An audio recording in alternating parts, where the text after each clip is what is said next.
Embarazo.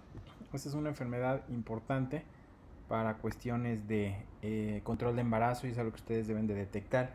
A lo mejor no se van a encargar ustedes de tratarla al 100%. Esta es una enfermedad de tratamiento de manejo multidisciplinario y por lo tanto hay que canalizarla por lo menos a un segundo nivel de atención. Pero ustedes las van a recibir. Y por la prevalencia que tenemos de diabetes, sobre todo de factores de riesgo en nuestro país, este es un padecimiento que se puede presentar, seguramente lo van a encontrar en pacientes que lleven control de embarazo durante su internado, su servicio social y su consulta de medicina general. Bueno, tenemos dos tipos de diabetes relacionadas al embarazo y esto es algo que hay que establecer de manera clara porque las implicaciones de salud, de riesgo reproductivo, de impacto al binomio son diferentes. Una cosa es la diabetes pregestacional, o sea, aquella paciente que se embaraza diabética, ya era diagnosticada diabética tipo 1, tipo 2, y esa se le debe hacer el diagnóstico inmediatamente, o sea, desde la primera consulta tú le haces el interrogatorio y si tiene duda le haces sus pruebas correspondientes y decides si es diabética o no. Y la diabética gestacional, que este es un proceso secundario a eventos fisiopatológicos del embarazo que establecen una intolerancia a carbohidratos que puede tener diferentes grados de severidad. Las pacientes, una vez terminado el embarazo, pueden tener dos opciones. Algunas pueden mantenerse con un estado de diabetes y los factores de riesgo ya eran importantes y el embarazo nada más fue el detonante, pero ya estaban a un paso. Y otras regresan a sus niveles normales de control de carbohidratos. Sin embargo, a los 10 años hasta 50% de las pacientes que tuvieron diabetes gestacional pueden desarrollar una diabetes ya mellitus. Bueno, esto es lo que yo mencionaba, ¿no? O sea, un mayor riesgo de pacientes que tuvieron diabetes gestacional para desarrollar diabetes mellitus tipo 2 en los siguientes 10 años. También los hijos van a tener, hijos de madres diabéticas tienen mayor riesgo de padecer obesidad y diabetes. La prevalencia de diabetes gestacional a nivel mundial es del 14%, o sea, es altísima para que ustedes vean que sí la van a ver.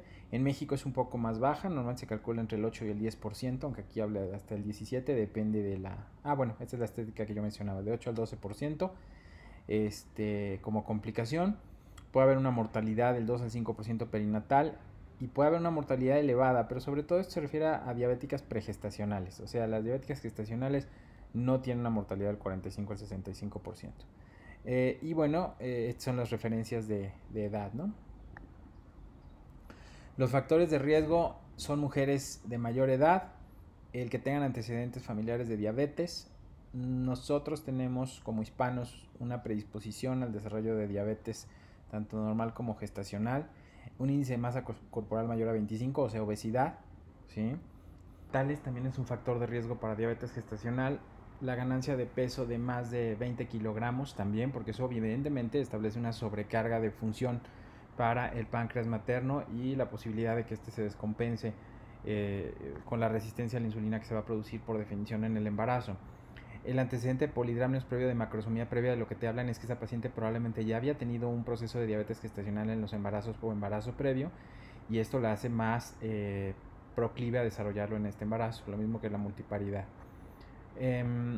La fisiología del embarazo es que normalmente durante la primera mitad encontramos un control de glucosa muy adecuado, ¿no? Con procesos de lipogénesis, síntesis proteica, etcétera.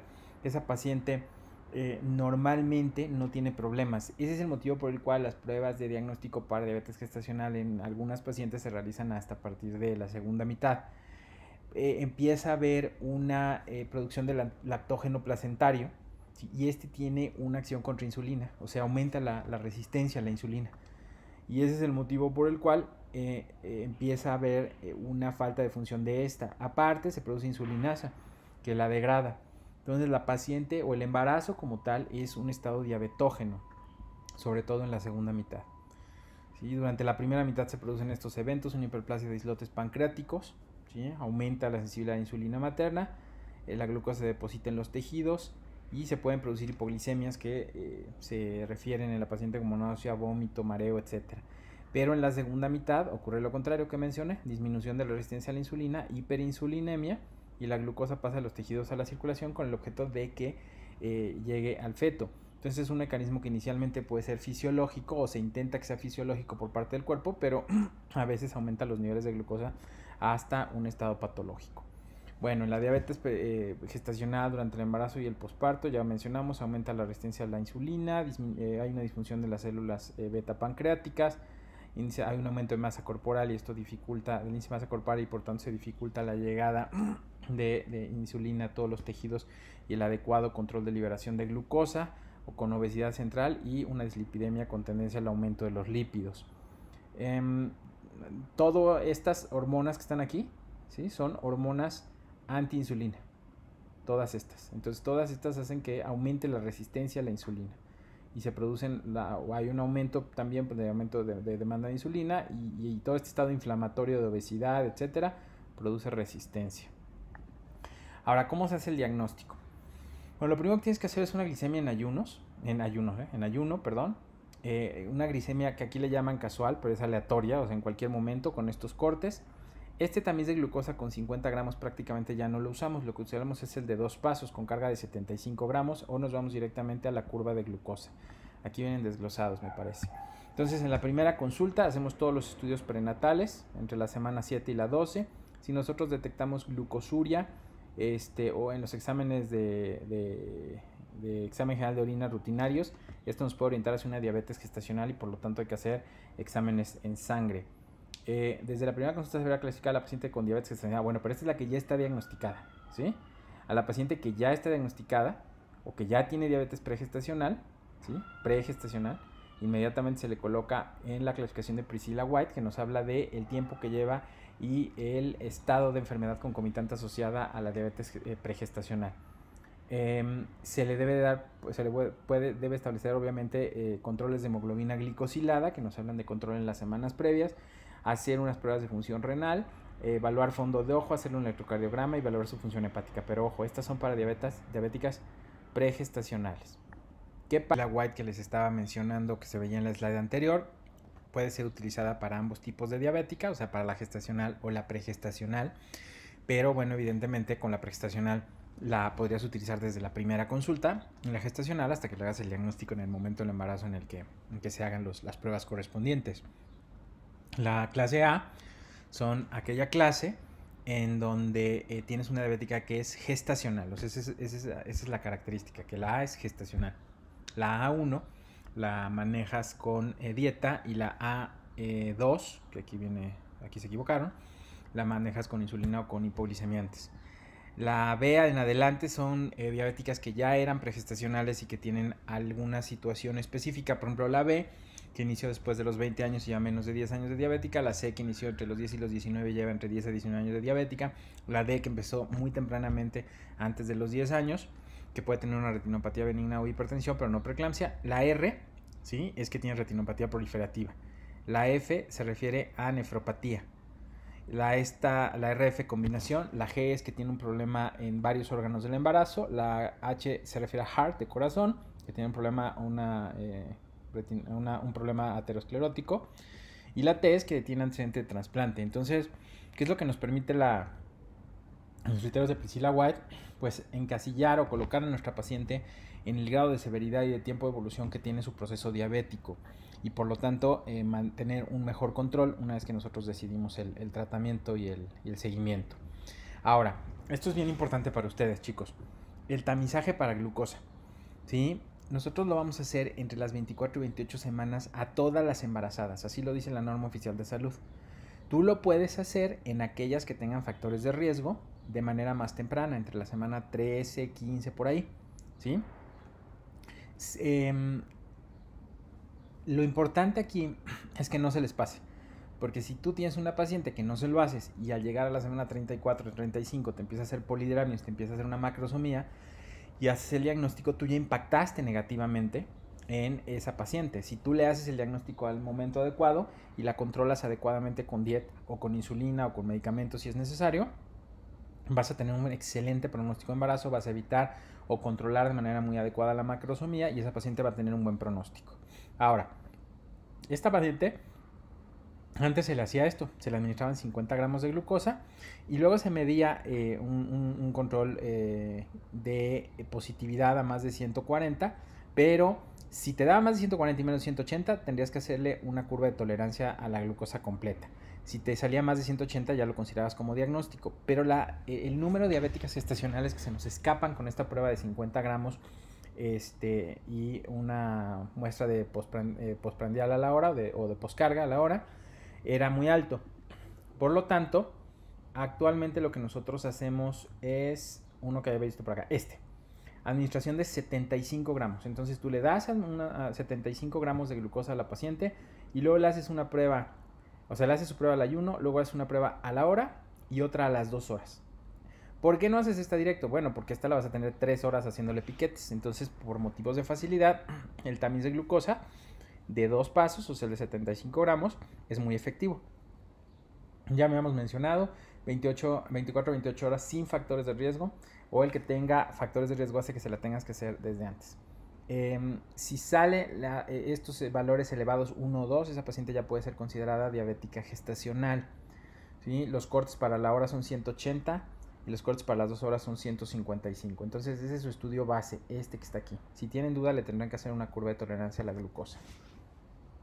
Bueno, esta es, ¿sí? 180, 153. Aquí varía mucho porque depende de la clasificación que utilice. Bueno, no varía mucho, pero varía un poco. En caso de que utilice 153, 155, pero cualquiera de esos cortes es bueno. Y este es el diagnóstico con 75 y 2 tomas posteriores. Y esta ya es la curva como tal completa, ¿sí? Aquí necesitas tener dos niveles elevados para considerarla positiva. Le haces una curva de 100 gramos, con 100 gramos de glucosa.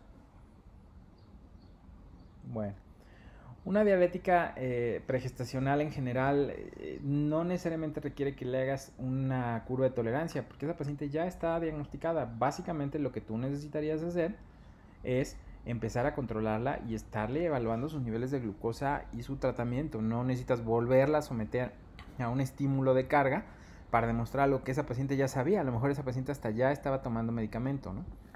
Ahora, ¿qué pasa con las complicaciones? Bueno, depende de cómo la controles. Si tú tienes un buen control de glucemia, eso te va a dar un mejor pronóstico. Si la paciente no tiene un problema cardiovascular o renal subyacente, o sea, no tiene una clasificación de Priscilla-White elevada en cuanto a progresión de letra, pues entonces vas a tener un mejor pronóstico.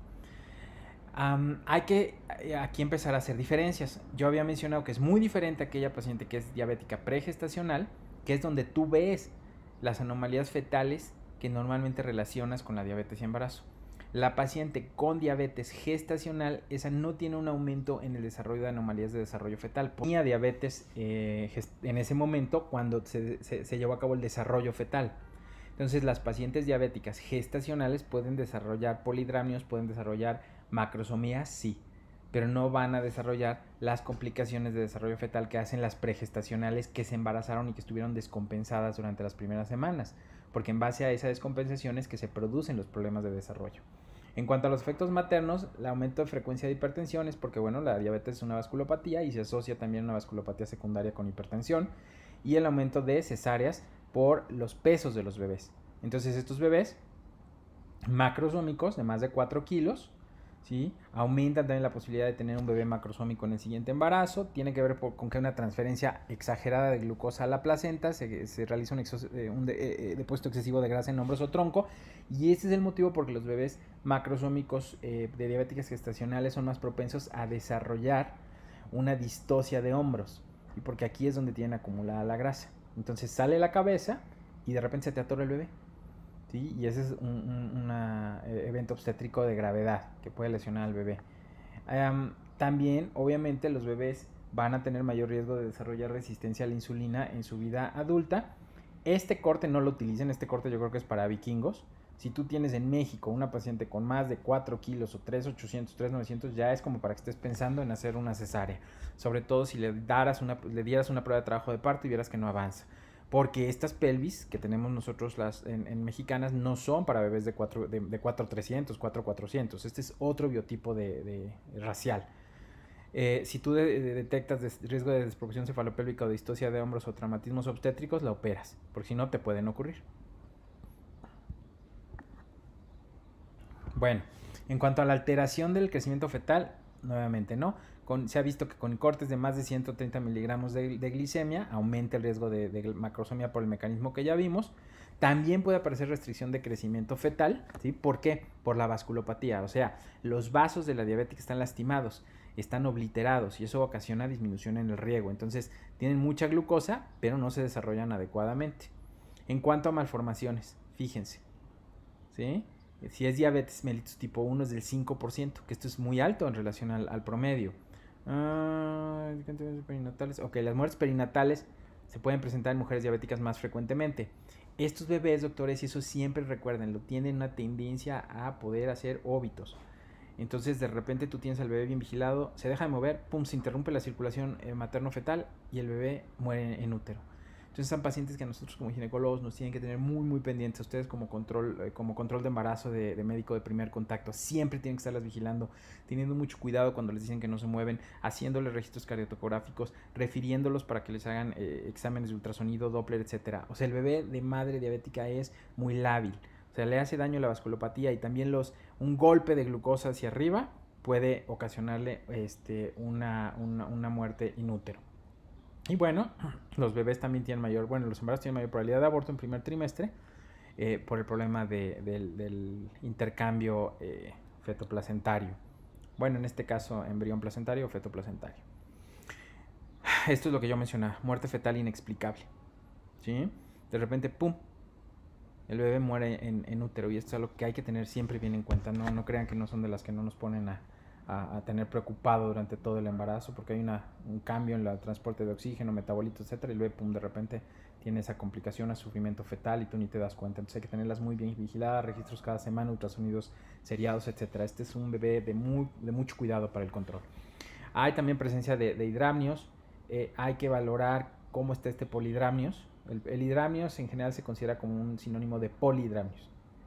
Entonces, un volumen de más de 2000 mililitros, aumenta el tamaño del útero. Esto te hace el riesgo de hacer una atonía o de un desprendimiento prematuro durante el trabajo de parto o antes. Hay que estar determinando el crecimiento fetal, etcétera, ¿no? Y esto se debe a que el bebé empieza a orinar más, empieza a hacer ese proceso de diuresis. Hay un aumento en la morbimortalidad neonatal. Los bebés, esto es algo bien interesante. Los bebés de madres diabéticas son inmaduros en general. Entonces, a pesar de que son bebés muy grandes, y que tú lo ves muy grandes, de hecho hay un dicho ahí medio antiguo de los pediatras que dice que los hijos de madre diabética son gigantes con pies de barro. O sea, son muy grandes, están muy gorditos, tú los ves muy rozagantes, muy sanos, muy chapeados, y resulta que el bebé tiene un sistema de maduración pulmonar todavía muy no desarrollado, y el bebé al nacer tiene problemas o síndrome de dificultad respiratoria. ¿Por qué? Porque los niveles de glucosa elevados alteran la producción de fosfatiliglicerol de lecitina esfingomielina. Entonces que el bebé, a pesar de a veces llegar a salir a término a las 37 semanas, 38, que en un bebé que no tuviera diabetes gestacional la madre no tendría problema, tienen que irse a terapia o apoyo respiratorio. También los bebés hacen hipoglucemia después del nacimiento, entonces estos bebés hay que estarles controlando, a veces darles solución de glucosa, porque tienen una hiperplasia de las células beta de sus... Las pláticas han estado como medio cortadas porque estoy haciendo grabado de pantalla y de repente como que se me corta y las tengo que estar pegando, por si detectan así como saltitos en algunas charlas. Bueno, entonces habíamos mencionado que los bebés hacen hipoglicemia porque tienen una hiperplasia pancreática y un aumento de función, y cuando dejan de recibir ese impulso extra de glucosa de la madre, pues tienden a bajar sus niveles de glucosa y hay que estarlos cuidando. También hacen algunas alteraciones electrolíticas de electrolitos, entonces algunas alteraciones ácido base. Entonces estos bebés al nacer se tienen que ir normalmente a terapia vigilancia para que los pediatras puedan evaluarlos, compensarlos, y conforme vayan agarrando día y se establezca la lactancia materna y todo, poder darlos de alta. El sistema cardiovascular tiene impacto sobre todo en el desarrollo y nuevamente, repito, de pacientes que tienen diabetes pregestacional. Estos son las alteraciones que se ven más frecuentemente en pacientes de hijos o hijas de madres diabéticas, ¿sí? Hipertrofias. Esto se pudiera ver una macrosomía mal compensada de una gestacional, pero hay algunas otras alteraciones. Estas son las que les mencionaba. Estas alteraciones cardíacas son secundarias a diabéticas pregestacionales. Puede haber alteraciones en la mielinización, también los bebés pueden nacer hiperbilirubinemia y policitemia, aumentan su riesgo de desarrollar diabetes de adultos, y no tienen básicamente un problema a defecto en nivel cognitivo. La madre puede hacer cetoacidosis diabética, sí, pero es extremadamente raro en diabéticas gestacionales, o sea, eso no se presenta, se ve en diabéticas pregestacionales tipo 1. Estas tienen un muy mal pronóstico y pueden hacer pérdidas fetales en un alto porcentaje. Pacientes que tengan infecciones, sobre todo las mal controladas, o sea, esos niveles elevados de glucosa funcionan con un mecanismo de inmunosupresión similar al que ocurre en cualquier diabética o diabético no embarazado. Si estas pacientes tienen frecuentemente vulvovaginitis, tienen infecciones de vías urinarias, respiratorias, etc. Entonces, por eso es importante, más aún en este grupo de pacientes, hacer sus descartes que mencionamos en la clase de infecciones de vías urinarias y amenaza de parto pretérmino. Nefropatías diabéticas, no en pacientes gestacionales. Sí se pueden presentar en diabéticas pregestacionales. Todas las diabéticas pregestacionales van a tener más complicaciones si son tipo 1 que si son tipo 2. ¿Sí? Se les van a tener que estar haciendo vigilancia renal durante todo el embarazo, las pregestacionales.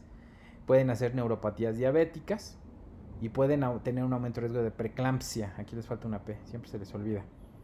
Más posibilidad de parto prematuro y una mortalidad aumentada, pero acuérdense, siempre se complican más las pregestacionales.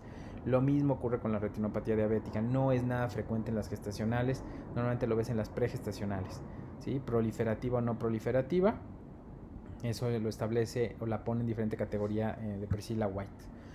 Ahora, el parto se puede considerar, sí, pero debe de tener un buen control glicémico, que tú estés seguro de que tu bebé tiene un buen estatus de bienestar, que tenga un peso fetal aproximado menor a 4 kilos, o yo les mencionaba, aún menos, para que no te vaya a ser un problema de distocia al final y una distocia de hombros, etcétera, ¿no? Entonces, si está bien controlado, lo puedes llevar hasta la semana 39. ¿Sí? Si el bebé es macrosómico o tiene algún otro problema, pues la tienes que interrumpir a veces antes, pero con estas pacientes, por lo que mencionábamos de la maduración pulmonar, que no es la correcta, siempre estamos como en esa disyuntiva de dejarlas avanzar, pero que no nos vayan a hacer un sufrimiento fetal y vayan a hacer un óbito, o llevarlas o interrumpirlas antes con la posibilidad de que tengan que salir directamente a terapia.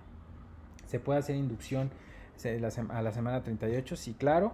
Y bueno, cuando haces la cesárea, esto disminuye la posibilidad de lesión de plexo braquial y disminución de incontinencia urinaria anal materna, porque si no le haces cesárea, estos bebés, los macrosómicos, pueden ocasionar este tipo de situaciones. Se recomienda cesáreas en mujeres mayores de 35. Y aquí vemos las metas terapéuticas, o sea, lo que tú tienes que estar buscando para poder mantener a tu paciente bien controlada.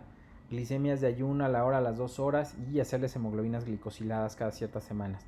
Antes esto era muchos piquetes, ahora existen ya algunos aparatitos que te permiten, colocándote un parche con una microaguja en el hombro, el estarte haciendo una evaluación continua de los niveles de glucosa. Son extremadamente cómodos.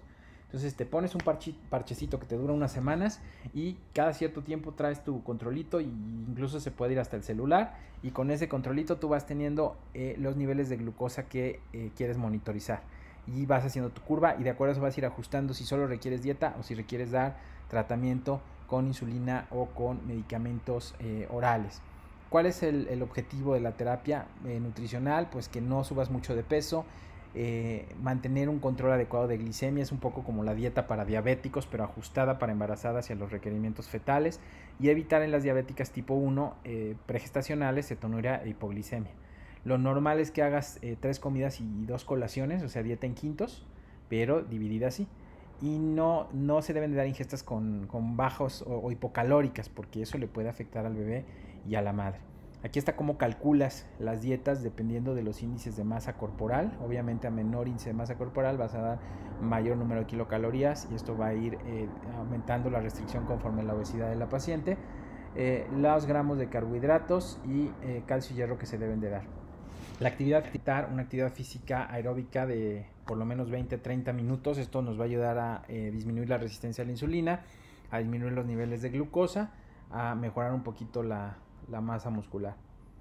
En cuanto a tratamiento farmacológico, cuando es diabética pregestacional, pues obviamente mantener ese control, cuando tratar de hacer incidencia en los cambios en el estilo de vida, y de primera línea pues es la insulina. Ahora, Actualmente ha habido un poco de cambio en base a esto. Hay algunos endocrinólogos o maternos fetales que en vez de dar insulina dan metformina, que está demostrando ser muy poco, o bueno, más bien no es nociva en el embarazo. ¿Y qué ventaja tiene? Bueno, pues lo que te permite es el disminuir la dificultad de control. Entonces, eso va a depender de dónde estén. Un escenario ideal es la utilización de insulina. Pero si ustedes están en su pueblo controlando a una diabética pregestacional tipo 2, que son las más frecuentes, que nunca ha visto la insulina, que no la puede adquirir, que no sabe cómo combinarla, que no tiene refrigerador, pues entonces van a tener que apoyarse en medicamentos hipoglicemiantes orales porque son mucho más sencillos. Entonces, mucha dieta, o sea, muchas medidas de dieta, ejercicio y hipoglicemiantes, ¿no? Entonces, esto también es una opción. Estas son las características de qué es lo que ustedes tienen que hacer para disminuir algunos riesgos. Dar aspirina a dosis de 100 miligramos para disminuir riesgo de preeclampsia. ¿Sí? Están contraindicados. Bueno, aquí habla de hipertensión. Ya habíamos hablado en el tema que estaban contraindicados los bloqueadores de angiotensina, los inhibidores de la ECA, atenolol, etcétera. Y puedes utilizar estos, que son los que vimos el día de la otra clase. Cambios en el estilo de vida. Entonces yo los mencionaba aquí. Segunda línea, metformina. ¿Por qué segunda línea? Pues porque funciona mejor para lograr las metas terapéuticas. Pero la metformina, a pesar de que cruza la placenta, no ha demostrado tener un efecto deletéreo sobre el feto. Y sí puede hacerte la diferencia entre tener una paciente que no puedas manejar con insulina y que la metformina sea una opción porque se encuentra en todas las farmacias de todo México. La autovigilancia de glucosa capilar, ya les mencionaba, antes se hacían estos piquetitos, ahora se les pone el parchecito y es tremendamente cómodo. Dejan en vez de estarse ahí arponeando todos los días.